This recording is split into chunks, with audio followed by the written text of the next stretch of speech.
You surrender to me ಮಾಮೇಕ ಶರಣಂ, ನನ್ನ ಹತ್ರ ನೀನು ಶರಣ ಕೈ ಹಿಂಗೆ ತೋರಿಸ್ತಾರೆ, ಮಾಡು, ಮಿಕ್ಕಿದೆಲ್ಲ ನಾನು ನೋಡ್ಕೊಳ್ತೀನಿ ಅಂತ. The gist of Bhagavadgita is this: you surrender to me, I will take care of everything, you don't worry ಅಂತ. So the total unconditional surrender should come. ಅದು ಮಾಡಿದ್ರೆ ನಿಮ್ಗೆ ಬೇರೆ ಏನಿಲ್ಲ. ಇದು 7 ಶ್ಲೋಕಗಳು ಓದ್ಬಿಟ್ಟು ಒಂದ್ಸತಿ ಆ ಥರ 7 ಸತಿ in your life time you finish it, you will attain the lotus feet of Shri Krishna. ಇದು ಗ್ಯಾರಂಟಿ. ಇದು ಬಂದ್ಬಿಟ್ಟು ಅಲ್ಲಿ ಅರ್ಜುನ, ಮೇಲ್ಗಡೆ ಬಾಹುತ್ರದಲ್ಲಿ ಆಂಜನೇಯ, ಆಮೇಲೆ ಸಂಜಯ, ಇವ್ರು 3 ಜನನೇ ಆವತ್ತು ವಿಟ್ನೆಸ್ ಈ ಭಗವದ್ಗೀತೆ ಉಪದೇಶ ಮಾಡುವಾಗ. ಇದನ್ನು ವೇದವ್ಯಾಸ ಮಹರ್ಷಿ ಕಂಪೈಲ್ ಮಾಡಿ ನಮಗೆ ಹ್ಯುಮ್ಯಾನಿಟಿಗೆ ಮ್ಯಾನ್ಕೈಂಡ್ ಕೊಟ್ಟರು. This is Bhagavadgita. ಶ್ರೀಮದ್ ಭಾಗವತಂ ಬಂದ್ಬಿಟ್ಟು ಅದು ಬೇರೆ. ಅದು ವೇದವ್ಯಾಸ ಮಹರ್ಷಿ ಏನ್ ಮಾಡ್ತಾರೆ,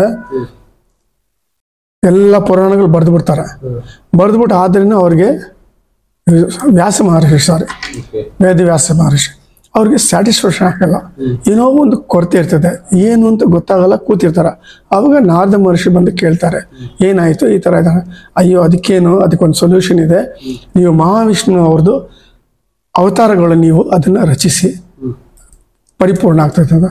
ಸೊ ಆವಾಗ ಅವ್ರು ಕೂತ್ಕೊಂಡು ಶ್ರೀಮದ್ ಭಾಗವತಂನ ಅವರು ಬರೀತಾರೆ.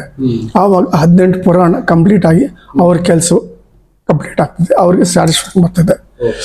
ಇದು ಶ್ರೀಮದ್ ಭಾಗವತಂ ಸಪ್ತಾಹ ಅಂತ ಇದಕ್ಕೆ ಹೆಸರು. ಸಪ್ತಾಹ ಅಂದ್ರೆ 7. ಇದು 7 ದಿವಸದಲ್ಲಿ ಓದ್ಬೇಕಿದು. ಶ್ರೀ ಭಗವದ್ಗೀತೆ 7 ಶ್ಲೋಕಗಳನ್ನು ಓದ್ಬೇಕು. ಶ್ರೀಮದ್ ಭಾಗವತಮು 7 ದಿವಸದಲ್ಲಿ ಓದ್ಬೇಕು. ಅದನ್ನ ಮಾಡಿದ್ರೆ ಸಾಕ್ಷಾತ್ ಶ್ರೀ ಕೃಷ್ಣ ಅನುಗ್ರಹ ನಿಮಗೆ ಸಿಗ್ತದೆ. ಇದನ್ನ ನಾವು ಎಷ್ಟೋ ಜನಕ್ಕೆ ನಾವು ನಮ್ಮ ಗುರು ಅಮರ ಅವರು ಹೇಳಿದ್ದು ನಾವು ಹೇಳಿದ್ದೀವಿ. ಅದನ್ನ ಎಲ್ಲರೂ ನಮ್ಮಲ್ಲಿ ಹತ್ರ 300 ಜನಕ್ಕೆ ಸ್ಪಾನ್ಸರ್ ಮಾಡಿ ನಾವು ಅದನ್ನ ಕೊಟ್ಟಿದ್ದೀವಿ. ಸಾಕಷ್ಟು ಜನ ಓದಿ ಅವರು ತುಂಬಾ ಅನುಭವ ಪಟ್ಟಿದ್ದಾರೆ. ಆ್ಯಂಡ್ ಅವರು ಕೆಲವರು ಸಾಕ್ಷಾತ್ ಶ್ರೀ ಕೃಷ್ಣನೇ ನೋಡಿದ್ದಾರೆ. ಒಬ್ರೊಬ್ರು ಒಂದೊಂದು ಅನುಭವ ಆಗಿದೆ.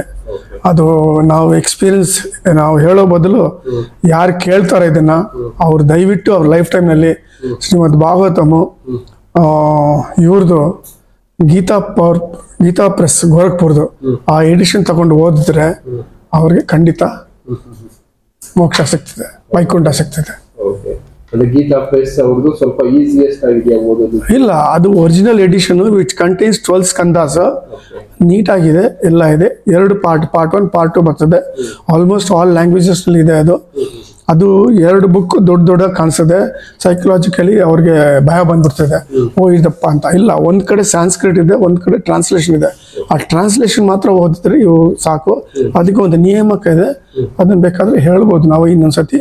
ಅದನ್ನ ಪ್ರಕಾರ ಆ ಬುಕ್ ತಗೊಂಡು ಓದಿದ್ರೆ ಇದು ಯಾರಿಗಾದ್ರು ಇಂಟ್ರೆಸ್ಟ್ ಇದ್ರೆ ನಮ್ಮ ನಂಬರ್ಗೆ ಫೋನ್ ಮಾಡಿದ್ರೆ ನಾವು ಅವ್ರಿಗೆ ಕೊರಿಯರ್ ಮಾಡ್ತೀವಿ. ಅವರು ಮನೆಯಲ್ಲಿ ಕೂತ್ಕೊಂಡು ಓದ್ಬೋದು ಅದನ್ನು. ಅದು ಆಕ್ಚುಲ್ ಆಗಿ ಇದು ಹೆಂಗೆ ಬಂತಂದ್ರೆ, ಮಹಾಭಾರತ ಯುದ್ಧ ಆದ್ಮೇಲೆ ಯುಧಿಷ್ಠಿರ ಬಿಕಮ್ಸ್ ದ ಚಕ್ರವರ್ತಿ. ಯುಧಿಷ್ಠಿರ ಚಕ್ರವರ್ತಿ ಆದ್ಮೇಲೆ 36 years ಈ ರೂಲ್ಸ್. ಆವಾಗ ಪರೀಕ್ಷಿತ್ ಮಾತ್ರ ಇರ್ತಾರೆ. Parikshit he takes over from Yudhishthira. ಈ Pandavas they leave for Himalayas. ಅದಾದ್ಮೇಲೆ ಏನಾಗ್ತದೆ, is a very good noble king, ಎಲ್ಲ ಆಗ್ತಾ ಇರ್ತಾರೆ.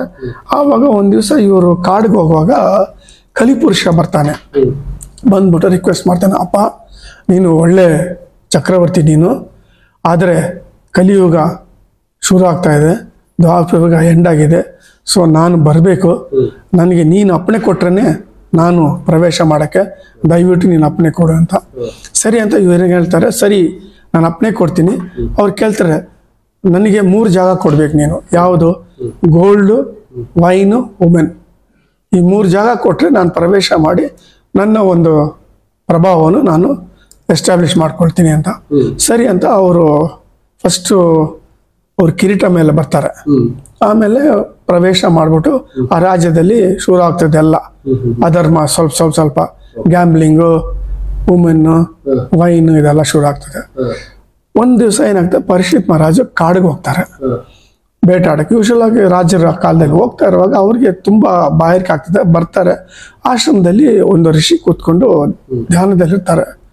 ಆವಾಗ ಏನಾಗ್ತದೆ, ಇವರು ಅವ್ರನ್ನ ಕೇಳ್ತಾರೆ ನೀರು ಬೇಕು ನೀರು ಬೇಕು ನೀರು ಬೇಕಂತ. ಅವ್ರು ರೆಸ್ಪಾಂಡ್ ಮಾಡಲ್ಲ. ಈಗಿನ ಸಮಾಧಿ ಸ್ಟೇಟು. ಇವ್ರಿಗೆ ಕೋಪ ಬಂದ್ಬಿಟ್ಟು ಕಲಿ ಪ್ರಭಾವ, ಅಲ್ಲಿ ಒಂದು ಹಾವು ಬಿದ್ದಿರ್ತದೆ ಸತ್ತೋಗಿ, ಅದನ್ನ ತಗೊಂಡು ಅವ್ರ ಕತ್ತಿಗೆ ಹಾಕ್ಬಿಟ್ಟು ಹೋಗ್ಬಿಡ್ತಾರೆ.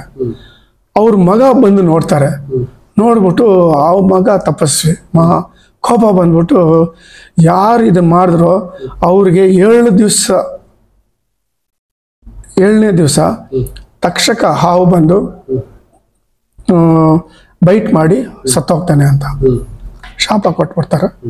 ಇವರು ಎದ್ದೇಳ್ತಾರ, ತಂದೆ ಹಿಂಗಿಂಗ್ ಆಯ್ತು ಮಗ ಹೇಳ್ತಾನೆ. ಅವಾಗ ಅವ್ರು ಬೈತಾರೆ ಅವ್ರನ್ನ, ನೀನೇನು ಕೆಲಸ ಮಾಡಿದ್ಯಾ? ಅವನು ರಾಜ ನೀರಿಗೆ ಬಂದ, ನಾನು ಈ ಸ್ಥಿತಿನಲ್ಲಿದೆ, ಅರ್ಥ ಮಾಡ್ಕೊಳ್ಳಿ, ಈ ಥರ ಮಾಡ್ಬಿಟ್ಟಲ್ಲ, ಒಂದು ಒಳ್ಳೆ ವ್ಯಕ್ತಿಗೆ ಈ ಥರ ಶಾಪ ಕೊಟ್ಟಿದೆಯಲ್ಲ, ಇದು ಸರಿ ಇಲ್ಲ ಅಂತ ಬೈದು ಅವ್ರನ್ನ ಕಳಿಸ್ಬಿಡ್ತಾರೆ. ಇದು ರಾಜನ್ ಗೊತ್ತಾಗ್ಬಿಡ್ತದೆ. ಅವ್ರ ಕೌನ್ಸಿಲ್ ಆಫ್ ಮಿನಿಸ್ಟರ್ಸು ಅಲ್ಲಿ ಋಷಿಗಳು ಅವ್ರನ್ನೆಲ್ಲ ಕೇಳ್ತಾರೆ, ನನಗೆ ಏನು ದಾರಿ ಇದಕ್ಕೆ, 7 ಡೇಸ್ನಲ್ಲಿ ನಾನು ಸತ್ತೋಗ್ತೀನಿ ಇದಕ್ಕೆ ಅಂತ. ಆವಾಗ ಒಬ್ಬರು ಹೇಳ್ತಾರೆ, ವೇದವ್ಯಾಸ ಮಹರ್ಷಿ ಅವ್ರ ಮಗ ಸುಖಬ್ರಹ್ಮ ಋಷಿ ಅವರು ಬರ್ತಾ ಇದ್ದಾರೆ ನಮ್ಮ ರಾಜ್ಯಕ್ಕೆ, ಅವ್ರನ್ನ ಕೇಳಿ ಅವ್ರು ನಿಮ್ಗೆ ಇದಕ್ಕೆ ಪರಿಹಾರ ಕೊಡ್ತಾರೆ ಅಂತ. ಸರಿ ಅಂತ ಅವ್ರು ಬರ್ತಾರೆ. ಅವ್ರು ಬಂದು ಕೂತ್ಕೊಂಡು ಈ ರಾಜ ಹೋಗಿ ತಕ್ಕ ಮರ್ಯಾದೆ ಕೊಟ್ಟು ಅವ್ರ ಹತ್ರ ಇವ್ರ ಸಮಸ್ಯೆ ಹೇಳ್ತಾರೆ. ಆವಾಗ ಅವ್ರು ಹೇಳ್ತಾರೆ, ನೀನು ಯಾಕೆ ಚಿಂತೆ ಪಡ್ತೀಯಾ, ನಿಂದು ಟೈಮ್ ಆಯ್ತು, ನಿನಗೆ ಮೋಕ್ಷ ಬೇಕಲ್ಲ, ನಾನು ಹೇಳ್ತೀನಿ. ಶ್ರೀಮದ್ ಭಾಗವತಂ ಅಂತ ಮಹಾವಿಷ್ಣುದು ಅವತಾರಗಳೆಲ್ಲ ಇದೆ, ಅದನ್ನ ನೀನು 7 ದಿವಸ ನೀನು ಶ್ರವಣದಿಂದ ಕೇಳಬೇಕು. ನಾನು ಶ್ರವಣದಿಂದ ಹೇಳ್ತೀನಿ, ನೀನು ಶ್ರವಣದಿಂದ ಕೇಳಬೇಕು. ಆವಾಗ ನಿಂಗೆ 7ನೇ ದಿವಸ ನಿನಗೆ ಮೋಕ್ಷ ಸಿಗ್ತದೆ ಅಂತ. ಸರಿ ಅಂತ ಆವಾಗ ಒಂದು ಪ್ಲಾಟ್ಫಾರ್ಮ್ ಮಾಡಿ ಸುಖಬ್ರಹ್ಮ ಋಷಿ ಕೂತ್ಕೊಳ್ತಾರೆ. ಎಲ್ಲ ಅಲ್ಲಿರೋ ಜನಗಳು ಎಲ್ಲ ಕೂತ್ಕೊಳ್ತಾರೆ, ಇವರು ಕೂತ್ಕೊಳ್ತಾರೆ. Night and day 7 days Sukabrahma Rishi first ಅವರೇ ಪಬ್ಲಿಕ್ ಮಾಡೋದು ಮ್ಯಾನ್ಕೈಂಡ್ಗೆ.